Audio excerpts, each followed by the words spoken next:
Tudo bem, Luciano? Bom dia para você, bom dia para os amigos aí no estúdio, para o Fã de Esportes. Gostaria de agradecer ao Corinthians pela oportunidade, também a assessoria do professor Fábio Carilli, que gentilmente, bom dia, nos atende aqui nessa volta dele ao Corinthians. Eu já tive a oportunidade de fazê-lo fora do ar, né? Mas gostaria de desejar boa sorte e bom retorno também agora ao vivo, né? Aqui no ESPN Bom Dia.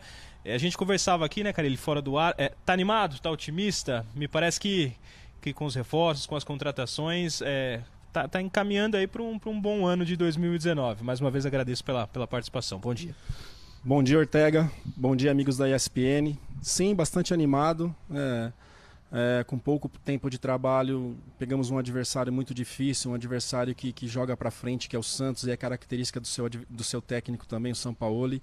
Então, aquilo que eu trabalhei já funcionou muito bem, que foi a parte defensiva. Essa semana já trabalhando mais a parte ofensiva, soltando mais o time, e bastante animado aí com os jogadores que chegaram, e tenho certeza que vai ser um ano muito bom. Você disse na sua chegada que está muito parecido o clima, o cenário com o que foi aquele início de 2017. Em que aspectos, Carilli? Porque me parece que está parecido no sentido de o Corinthians está ali quietinho na dele, com outros times com contratações mais milionárias, o trabalho então ali comendo pelas beiradas. Me parece também que o time vai se encorpar durante a competição. É mais ou menos nessa linha que você vê parecido o cenário? Quando eu falo em parecido, é na questão da montagem, na questão do entendimento de jogo, do que fazer com bola e sem bola, tudo novo, muitos jogadores chegando para essa filosofia do clube, e eu gosto desse desafio, né? Na verdade, já passamos 2 vezes por isso, que aconteceu também, principalmente no ano de 2018, que a gente não achava um time para jogar com 9, sem 9, com 2 volantes, com um volante mais fixo, enfim. Então está sendo um ajuste aí, a gente não tem ainda muito definido, vamos jogar assim, né? O início do campeonato vai mostrar muitas coisas, que é muito pouco tempo de trabalho, mas é nesse sentido, de entendimento do jogo aí de comissão, com atletas e de atletas com comissão. Bom, eu sou longe de ser um comentarista, mas eu gosto um pouquinho de sempre observar o trabalho que você faz aqui no campo, entender como você vai montar esse time. Tenho algumas dúvidas. Eu vi que já nos primeiros amistosos, então, nos jogos treino, que você colocou o Ramiro ao invés de aberto pela direita, naquela função inicial dele no Grêmio, como um segundo homem de meio campo, e o Sornosa um pouco mais aberto pela esquerda. Queria que você explicasse um pouquinho o porquê dessas suas opções. São jogadores que vão mudar um pouquinho, então, pelo menos a característica recente, e aí vai demandar um pouquinho mais de tempo, então, de trabalho com esses 2 reforços. A ideia sempre são ter 2 meias em campo, né? Para que a bola passe, pensa que pode ser Pedrinho, pode ser Jadson, pode ser Sornosa, enfim. No 4-2-3-1. No 4-2-3-1, ou o Ramiro, que tem muita qualidade de passe também. Tenho muitas dúvidas se o Ramiro vai ficar ali, como segundo eu abri lá, estou esperando para ver a montagem. Mas é isso, sim, Ortega, sempre de ter 2 meias, de ter 2 atacantes, aquilo que sempre foi a marca do Corinthians, campeão da Libertadores com Jorge de um lado e Emerson do outro, depois com Jadson de um lado e Malcom do outro, que foi o time que foi campeão brasileiro de 2015. Então essa é a mesma ideia, né, de ter Jadson de um lado em 17 Romero do outro, é mais ou menos essa filosofia assim que a gente está implantando e tentar resgatar tudo isso quanto antes. E a briga tá boa, porque você tem muitas peças, então se você centraliza o Jadson, você coloca então na briga por um lado como meias, então Pedrinho e Sornosa, e do outro lado você necessariamente precisa ter um atacante mais agudo. Então seria André Luiz, Cleison, o Pedrinho também pode entrar nessa? Não. O Pedrinho é um jogador que gosta de buscar a bola no pé, não é de dar profundidade. Então o que a gente tem no grupo hoje é o André, é o Cleison e é o Gustavo, que chegou do Curitiba, né? São esses jogadores que a gente tem mais características. Outro meia pode ser Matheus Vital, que tem muita qualidade técnica. Pode ser Arauz, que é um outro estilo, já gosta de conduzir com muita qualidade. Já é Sérgio Dias, que é mais parecido assim com o Romero, de vir de cumprir, com chegar com velocidade. Enfim, estamos com um grupo muito, muito equilibrado, e isso faz a gente pensar em muitas formas de jogar, mas não saindo do 4-2-3-1 ou do 4-1-4-1. Você citou um nome que eu queria te perguntar antes de passar para os companheiros lá no estúdio, que é o Romero. Algumas informações já divulgadas, enfim, ele se apresentou com 1 dia e meio de atraso, isso é claro que interfere um pouquinho na preparação, mas ele não participou nem das equipes reservas dos jogos amistosos de jogos treino. Existe alguma orientação da direção para você de que você não pode usar o Romero enquanto ele não acertar a vida dele? Ou você, como treinador, também pensa da seguinte forma: eu preciso pensar no meu time durante os 12 meses. E ele eu só tenho por 6 a princípio. Como é que está a situação do Romero? Não, isso é uma decisão totalmente da diretoria que eu acatei, né, enquanto ele não resolver, até para a gente saber quanto tempo a gente pode ter o Romero, até abrir espaço. Não adianta você acabar montando algo agora e chegar ali na frente também você já não contar mais com o jogador. Então ele é muito ciente dessa situação, a diretoria me passou isso, eu entendi que seria melhor assim também. Então enquanto ele não resolver as questões de contrato, as questões de prorrogar ou de fazer um outro contrato, enfim, uma coisa mais diretiva, ele vai ficar trabalhando à parte. E a cabeça dele tá boa? Ele entendeu isso numa boa? Muito boa, o clube está sendo muito claro com ele, eu também estou sendo muito claro com ele, então tá sendo bem tranquilo nessa questão. Muito bem, Luciano. Aberto então aí para os amigos no estúdio, perguntas para o técnico Fábio Carilli, técnico do Corinthians. Tá certo, Ortega, eu vou abrir para os amigos parceiros. Tá aqui Marra, Vessone e Rafa. Primeiramente, Carilli, forte abraço, prazer conversar com você novamente. Um abraço também ao Ortega. Carilli, você já citou aí da dificuldade do ano passado e até tendo que mudar o time, a sua ideia no decorrer da competição, no decorrer do campeonato. E o cenário de 2019 é um cenário bem mais interessante, né, Carilli? Pensando no que tem o elenco a te oferecer. Citou alguns jogadores, até nominalmente, né? Eu também estou muito curioso, e o Ortega perguntou em relação ao Ramiro, quero ver durante a temporada. Talvez ele seja o principal candidato, né, Carilli, a flutuar em diversos setores do campo e até participar em diversas fases do jogo. Mas queria te perguntar especificamente do Gustavo. Foi uma primeira visão, né? Um jogo, dá para classificar como um jogo treino, apesar do adversário ser o Santos, um time de primeira grandeza, mas a participação e até a entrega te ofereceu algo que naquele momento do ano passado no elenco não te oferecia, né, Carilli? Novamente, prazer falar com você.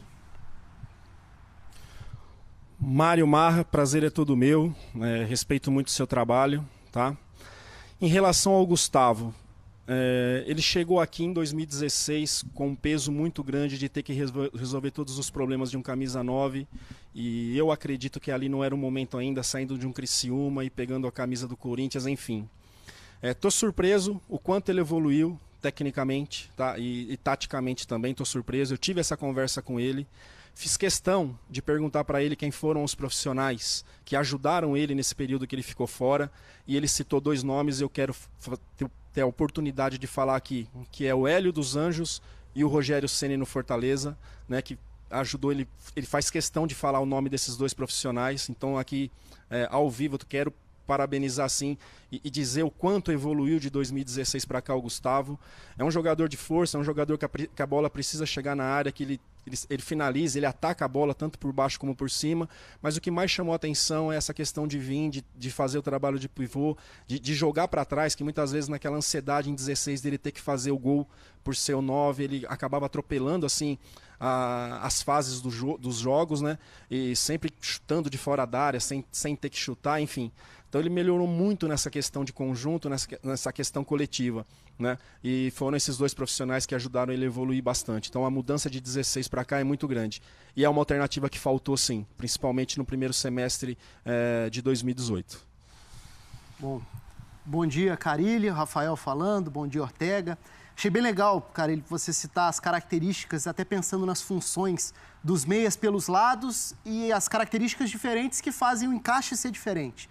Acho que pela direita existe uma diversidade legal, até de pensar, relembrando como a construção do Corinthians em 2017 passava e funcionava bem, fluía bem, com a saída dos 2 laterais e essas combinações funcionavam. Eu gosto muito de ficar de olho nessas combinações, né?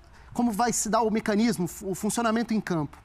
A minha curiosidade, e aí vem a pergunta, se do lado direito diferentes estilos de jogadores devem casar bem com a qualidade do Fagner, eu fiquei curioso ao ver o Sornosa como meia aberto pela esquerda, não por ser algo que ele não possa fazer, ele pode flutuar ali e funcionar bem, mas por hoje não enxergar alguém pronto no elenco do Corinthians com a característica de um lateral que tenha essa chegada à frente, que faça essa ultrapassagem abrindo campo eventualmente ali. Queria que você falasse um pouco sobre esse encaixe do lado esquerdo, com os jogadores que você tem nas mãos.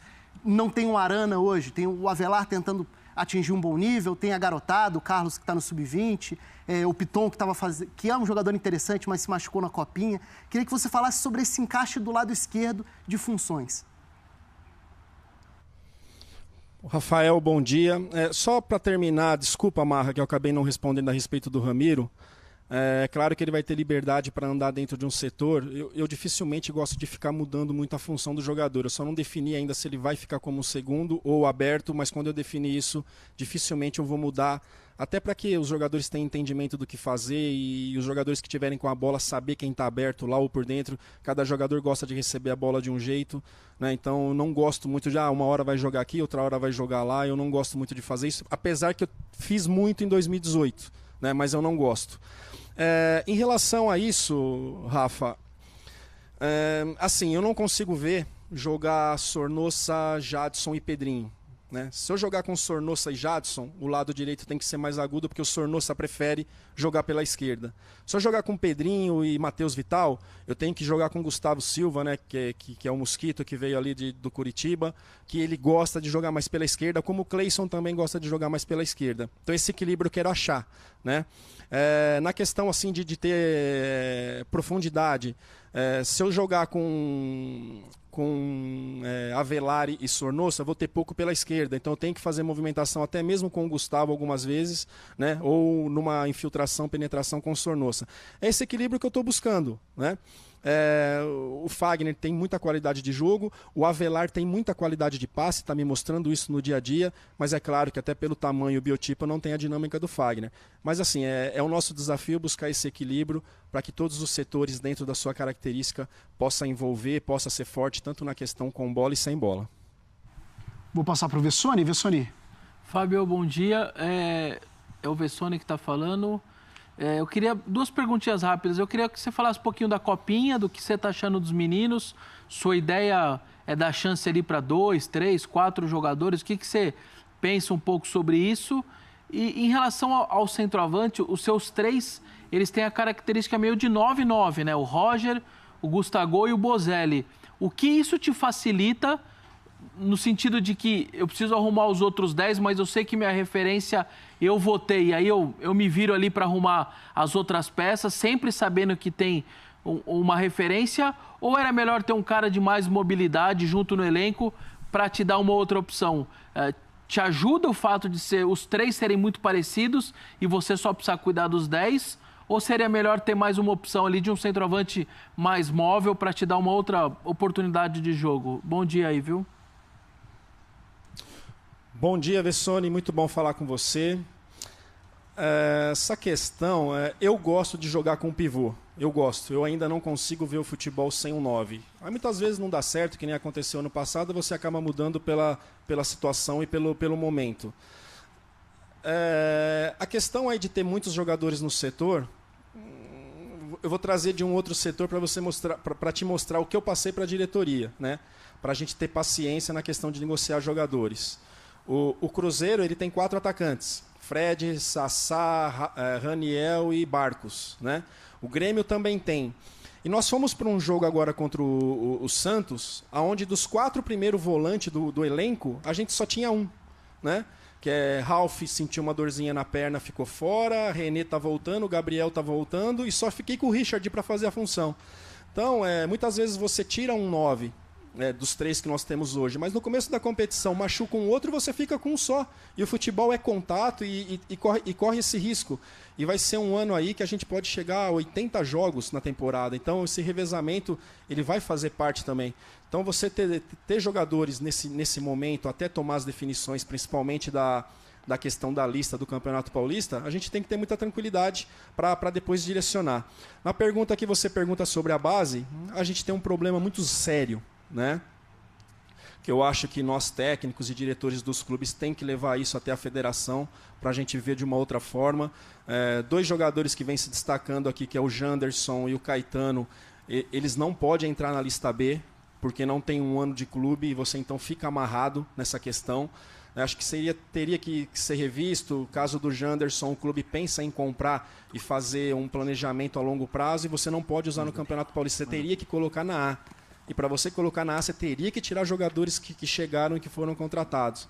Eu vi que o Felipão se manifestou muito sobre isso e eu penso muito igual o Felipão.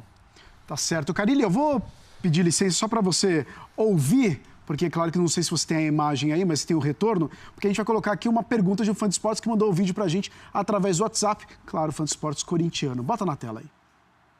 Bom dia, ESPN Brasil. Bom dia aí, esse programa maravilhoso que fala de futebol, fala de esporte na geral. Eu sou Luiz Forró, aqui de Natal, Rio Grande do Norte, terra linda, maravilhosa, aqui de Ponta Negra. Eu assisto vocês todos os dias, diariamente. Estou aqui na telinha assistindo vocês. Me diga uma coisa, com esse time que o Coringão tá com a base que manteve do ano passado, com esse 2019, vai chegar longe? Uma pergunta para vocês de toda aqui bancada aí. E aqui é Luiz Forró de Natal, do grupo Os Cangaceiros da Fiel. Nós temos aqui uma torcida aqui que mantém a cultura nordestina e também amamos nosso Coringão. Vai, Corinthians!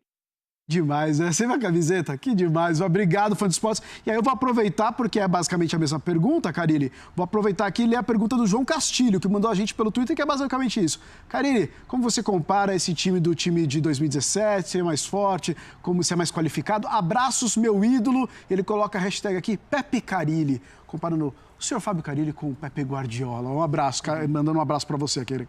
João Castilho e o nosso fã de esportes aí pelo vídeo. Carille. Um abraço aí a eles, um abraço ao pessoal de Natal aí do Rio Grande do Norte.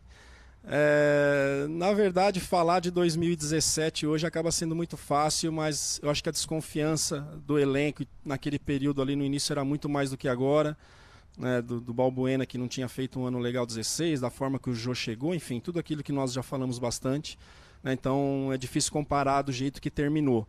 Mas há mais ou menos por aí, a expectativa de trabalho é sempre buscar o melhor, né? Hoje eu gosto de falar do dia a dia, do jogo a jogo, e hoje minha maior preocupação mesmo, o meu maior trabalho é falar de que tem entendimento de jogo, que a gente possa, da comissão principalmente, explorar todas as características dos jogadores e os jogadores entender aquilo que a gente quer dentro de campo.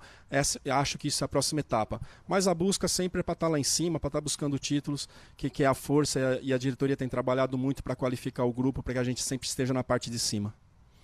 Tá certo. Carille, por aqui, tem mais uma, Marra? Tem. Vamos lá, vamos para a última. Carille, para mim alguns valores são muito fortes e você sempre fez questão de falar como grande característica do seu trabalho, em qualquer que fosse o clube, que a gente sempre ia procurar ver times organizados, bem montados por você. Essa é a sua marca, né? E gosto dessa marca. Na sua ausência, o Corinthians, em alguns momentos no Campeonato Brasileiro e até nas outras competições, foi o time que mais permitiu finalizações ao adversário. E aí, quando eu me lembrava das suas frases e me lembrava dos seus times, isso era uma coisa que não casava de jeito nenhum, não batia de jeito nenhum. E eu imaginava, com o Carille, o Corinthians não ia permitir tanto assim aos adversários. Eu não estou querendo entrar aqui na questão ética de falar de ninguém. Eu estou voltando ao seu trabalho. É difícil recuperar isso, Carille, aquela identidade do time, porque, até para que o fã do esporte entenda, você trabalha diariamente de uma forma, mas os adversários trabalham diariamente também para desorganizar o que está organizado. E ainda quando o Corinthians ofereceu muito aos adversários na sua ausência, você tem um trabalho de retomada? Ou como vai ser, como você está imaginando para dar novamente a sua cara ao time no início de 2019, cara?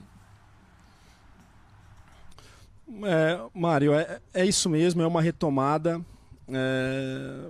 Vocês que estão aí na bancada e eu com o Ortega aqui, que já estamos muito tempo no futebol, e principalmente o Ortega e o Vessone aqui dentro do Corinthians, não é fácil trabalhar no Corinthians, né? Não é fácil, a gente tem que ser ciente disso. E em relação a trabalho, você termina um campeonato paulista e chega no meio do ano, você perde 4 jogadores que foram importantíssimos. O Sid Clay, que chegou e não sentiu o peso da camisa, o Maicon, que faz uma função que não é fácil de achar, o Balbuena, o zagueiro que virou e que está indo muito bem na Inglaterra, e o Rodriguinho, que é um jogador decisivo, que a gente sabe que é frio para finalizar e que faz gols importantes. Então você perder 4 peças no meio de temporada, mesmo tendo a Copa, né, e chegando atletas que têm que dar uma resposta, e isso aconteceu em 16 também, com o Marlone, com o Guilherme, Guilherme, enfim. Eu acho muito importante a gente dar esse tempo, né, para os jogadores que chegam no Corinthians entender o que é Corinthians. E muitas vezes esses jogadores não têm tempo. Já tem que chegar, tem que vestir a camisa, tem que ir para campo e tem que dar resposta, né? E as coisas são muito rápidas. Então eu sei do trabalho que foi desenvolvido aqui, sei que tentaram o melhor, mas assim, esbarra em dificuldades, principalmente de jogadores que estão chegando e não ter esse tempo de adaptar e ter esse tempo de trabalhar. Mas é isso, é uma retomada, eu gosto desse desafio, né? Eu gosto desse desafio. Deixei bem claro desde as primeiras entrevistas que eu ia priorizar e estou priorizando sim a parte defensiva, porque eu acredito que em 15 dias de trabalho não dá para você fazer tudo. Ah, vou arrumar isso, vou arrumar aquilo, e você traz muitas dúvidas para o grupo. Fiz isso em 17, fiz isso em 18 e voltei a fazer. De priorizar, deixar todo mundo muito organizado na questão defensiva, na questão sem bola. Essa semana eu já entrei com a parte ofensiva, a parte de jogar. Então são etapas e o jogo a jogo, esse início vai mostrar muitas coisas, que aí é uma responsabilidade minha e da minha comissão, já está melhor ainda para o próximo jogo, para a gente chegar na metade da competição aí falando de Paulista muito mais encorpado e com muito mais entendimento. Rafa, tem mais uma aqui, Carille, me permite. Aí talvez vá até saia um pouco da questão tática necessariamente, mas é uma curiosidade, Carille. A sua passagem pela Arábia Saudita foi mais curta do que muitos imaginavam. Imagino que você mesmo imaginava, pensava quando foi. Mas tem algum aspecto, pode ser tático, pode ser de relacionamento interno, pode ser de grupo. Tem alguma experiência que você traga agora de volta para o Brasil, que faça você pensar alguma coisa de forma diferente? Pode ser no dia a dia, pode ser numa forma de lidar, de dar um treino, de olhar para alguma coisa. Tem algum tipo de experiência que tenha te marcado nessa curta passagem pela Arábia Saudita? E só para trazer para o dia a dia? E só para a gente encerrar, para te liberar, Carille, são muitas perguntas chegando aqui do Fã de Esportes. Vou perguntar só uma aqui do Carille Mil Grau. Ele pergunta o seguinte: vai aproveitar mais o Pedrinho e o Vital nessa temporada? Eu queria que você falasse um pouco dos garotos Vital e do Pedrinho. Vou começar pela primeira ali, que foi do Rafa, é isso? Rafa,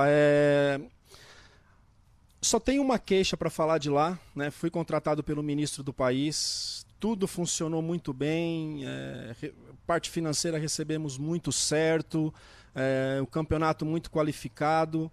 A única questão foi da estrutura do clube, né? O ministro, logo que a gente foi contratado, acabou ficando doente, essas são as informações, e foi para Manhattan. Então eu não ia ficar cobrando, e eu sabia que o time lá não tinha estrutura, tá? A gente foi contratado para fazer tudo isso também, além de treinar, de participar toda dessa reestrutura do clube. Mas falar de lá, a gente não tem queixa nenhuma fora isso. Cidade maravilhosa, moramos muito bem lá. Enfim, tudo muito bom mesmo, né? A questão da minha volta foi uma conversa que eu tive com o Andrés, com o meu empresário, Paulo Pitombeira, e com o Ronaldo, né, que foi fundamental para que eu aceitasse a volta. Tinha muitos clubes aqui no Brasil e também de China e Japão que começaram a sondar, que começaram a conversar. Depois de uma conversa, principalmente com o Ronaldo, assim, sentei com a comissão e resolvemos voltar. Porque a ideia, assim, era ficar cumprir o contrato e ficar mais por lá, sim, era. Mas a gente esbarrou em muita dificuldade, principalmente de estrutura. Olha, questão de base, né? Eu gosto muito. A gente foi campeão paulista em 17 com 14 jogadores da base no elenco, né? O Pedrinho começando a jogar ali, inclusive clássicos, contra o São Paulo no Morumbi. Um jogo que eu acho que a gente empatou, se eu não me engano, né? Então, eu gosto. Mas assim, subiu para o profissional é quem tiver melhor, independente de idade. Vocês sabem muito bem que em 17 e em 18 eu tirei o Jadson 3 vezes do time nesse período de 1 ano e meio, porque eu vi que estava abaixo e via que tinha que tirar. E estou falando do Jadson porque é um jogador muito qualificado e muito experiente, e eu sei a qualidade do Jadson, estava abaixo, então eu tenho que ser primeiro justo com o grupo, né? Independente se tem 17 anos ou se tem 35, se tem 40, enfim, é quem tiver melhor. Então o início agora, voltando a falar um pouco sobre isso, quando eu comecei o Campeonato Paulista de 17 até o título contra a Ponte Preta, foram 5 mudanças, quase 50% mudou no meio do campeonato, e é isso que eu tenho passado para o grupo. Não é o time que vai começar contra o São Caetano que é o que vai jogar daqui 3, 4 jogos, né? O Michael era a terceira opção naquele momento. Comecei com o Felipe Bastos, passou pelo Camacho e entrou o Maicon. Então a gente vai encontrando o time, né? Então, Pedrinho, eu sei da qualidade dele, sei o quanto que ele pode produzir, ele já jogou e fez grandes jogos, inclusive jogadas decisivas, que foi contra o Palmeiras na nossa arena, que a gente ganhou de 1-0, que ele fez uma jogada linda passando no meio de 2, né? Mas assim, tá aberto para todos, independente de idade. Eu vou passar agora de volta para o Ortega, agradecer imensamente o Carille, mas eu passo de volta para o Ortega. E a galera fazendo várias perguntas aqui, são perguntas... Quero agradecer o Fã de Esportes, que está participando bastante, mas a gente não tem todo o tempo do mundo, mas agradecer o Carille, perguntando do Arana e tudo mais, como o Ortega já trouxe para a gente. Vou passar para você, Ortega, para você finalizar aí, mas a pergunta que mais tem aqui é Guilherme Arana. Todo mundo querendo saber do lateral corintiano. Ortega, com você. Posso responder? Beleza, vamos lá. Tá chegando? Tá trazendo o menino de volta? Quem é esse jogador aí, Ortega? Acho que cresceu um pouquinho na tua mão, né? Não, Ele não teve muito espaço lá no Sevilha, né? Assim, as equipes da Europa muitas vezes contratam e deixam esse primeiro ano mesmo para aprender. Isso a gente já acontece com muitos jogadores. As informações que estão chegando, e eu cheguei a ver alguns jogos dele lá da Arábia, fez jogos contra o Real Madrid, bons jogos. A notícia que está chegando que ele não está saindo porque está mal. Tá? É que o clube tem que abrir a vaga para um estrangeiro e está precisando de um atacante. Faz parte de planejamento, né? Mas assim, os jogos que ele fez, ele foi muito bem. O Arana é um jogador muito qualificado, que a gente já sabia, já treinava com a gente desde os 16 anos, desde 2015. E em 2015 ele já fez vários jogos quando o Wendel machucou, né? Inclusive naquele jogo decisivo de 3-0 contra o Atlético Mineiro lá no Independência. E a gente sabia que ia ser muito difícil de dar errado. Então é um jogador que, claro... atenderia a um monte de equipe, não só do Brasil como de fora, e o Corinthians está atento nessas possibilidades sim, né? A diretoria não me passou nada ainda, mas é claro que a partir do momento que uma equipe coloca um jogador dessa qualidade, muitas equipes começam a se mexer para que eles possam se fortalecer. Bom, a lista não está pronta ainda. A lista não está pronta, vou ter uma conversa agora com diretoria, departamento médico, comissão, né, para escutar todo mundo e eu até o final da tarde tomar a decisão, porque a gente precisa mandar hoje para a Federação Paulista a lista dos inscritos. Obrigado, Carille. Valeu mais uma vez pela atenção, pela gentileza com a gente, com a nossa reportagem de tanto tempo. A lista, então, ela vai ser divulgada durante o dia. Só para a gente passar um pouquinho, rapidamente, Luciano, são duas listas, né? Uma lista de até 26, pelo que o Carille já me disse aqui, a ideia não é já colocar os 26 de cara, porque depois você não consegue tirar nenhum jogador, só em caso de contusão e goleiro. Então, o que eu estou esperando? Uma lista ali de 24, com 2 vagas ali sobrando para Arana e Wagner Love. E aí, nesse caso, no meu palpite, tá? Ele teria que cortar ou o Sérgio Dias ou o Roger. Então, esse é um palpite meu. E aí, não seriam inscritos, nesse meu rascunho que eu fiz aqui, o René Júnior, que está numa fase ainda de transição, o Marquinhos e o Kaique França. Aí o terceiro ou quarto goleiro seriam jovens que entrariam numa segunda lista, que já teria também Carlos Augusto, Léo Santos e Pedrinho. Então eu estou fazendo mais ou menos esse esboço, mas é claro que ela não está definida e a gente vai esperar um pouquinho. Hoje ainda tem a apresentação do Manuel, daqui a pouco deve ter o anúncio do Banco BMG como patrocinador master, tem coletiva do futebol feminino, quer dizer, o dia é cheio, então eu já vou ficar concentrado por aqui, assim como todo o departamento de futebol do Corinthians. Um abraço para vocês, agradecendo mais uma vez a assessor do Carille, assessoria de imprensa do Corinthians também. Grande abraço, bom dia.